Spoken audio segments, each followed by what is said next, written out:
তখন প্রোগ্রামটা কি হয়নি, সাকসেসফুল হয়নি। সবাই এলো ডিউটি একসাথে করে ত্যাগ মেসেজে আমরা যখন একটা ডিসিপ্লিন পোস্ট এক কথা সবাই আমরা যাবো সংগঠনে এবং সংগঠনের সাথে যাবো, কিন্তু আমাদেরও দাবি দাবাগুলোকেও মাদার সংগঠনকে দেখতে হবে।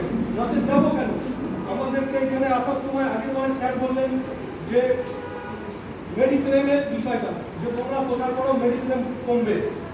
অলরেডি আমি গিয়ে পরের দিনই স্যার গেছিলেন কিন্তু আমাদের জেলায়, সেদিন উনি যে ফার্স্ট হাফে গিয়ে মানে মিটিংটা করছেন, তারপর সেকেন্ড হাফে গিয়ে আমরা সব মিটিংটা করা হয়েছে।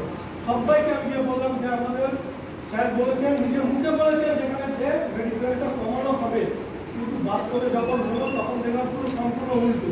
তাদের কাছে গিয়ে আমরা কি করে স্যার বলবো যে আপনারা বললেন মেডিক্লেম কমবে এবং মেডিক্লেম তো উল্টে বেড়ে গেল, তাহলে স্যারকে আবার কেন স্যার আমার সংগঠনে এসে আসবেন।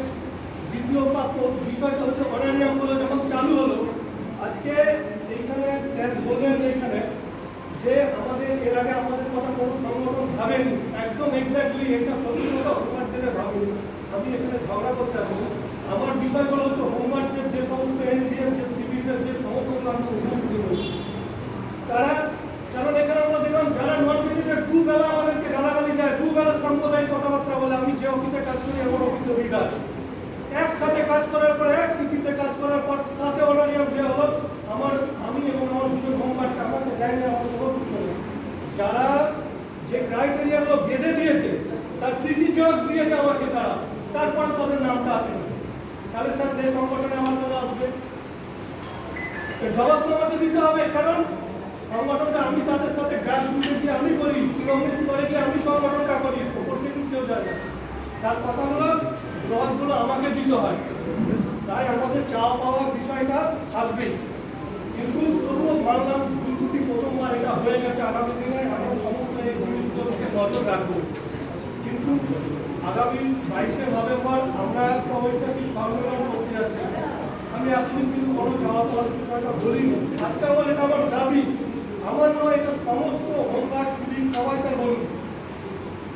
একটা ঐতিহাসিক সম্মেলন শুধু বীরদের ঐতিহাসিক হবে না, ঐতিহাসিক সম্মেলন তখন ঐতিহাসিক হবে তার সমস্ত চাওয়া পাওয়া এজেন্ডা এবং কতটা সাকসেসফুল করলাম ঐতিহাসিকগতভাবে, তবে সেটাকে আমি ঐতিহাসিক বলবো, শুধু বীরদের ঐতিহাসিক বলবো না।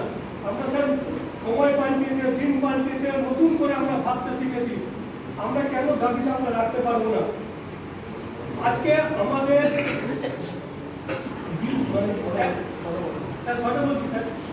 বিষয়টা হচ্ছে ঐতিহাসিকভাবে আমরা বলছি, আজকে জেলার মধ্যে আজকে এক সময় পশ্চিমবঙ্গে 30,000 হোমগার্ড ছিল, কমতে কমতে কমতে কমতে আজকে প্রায় 10,000 হোমগার্ড, এনজিও মনে হয় 3-4,000 এরকম ভাবে মনে হয় ঠিক আছে। তাহলে এত রিক্রুটমেন্ট হচ্ছে, এত কিছু, আমরা এতদিন ধরে সবাই মিলে এতদিন ধরে সেবা দিয়ে এসেছি। আজকে আমাদের কেন স্যার পার্মানেন্টের দাবিটা ভাবা যায় না? এই ঐতিহাসিক সম্মেলনে ঐতিহাসিক সিদ্ধান্তটা কেন নেওয়া যায়?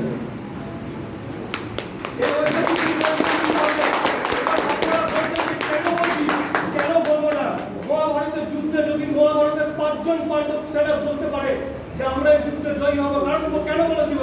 কারণ তাদের দলে 2 জন বীর ছিল, একজন ছিল অর্জুন আর একজন ছিল শ্রীকৃষ্ণ। আমাদের দলে বিজিত রাউত এবং খানতুন ছিল আমি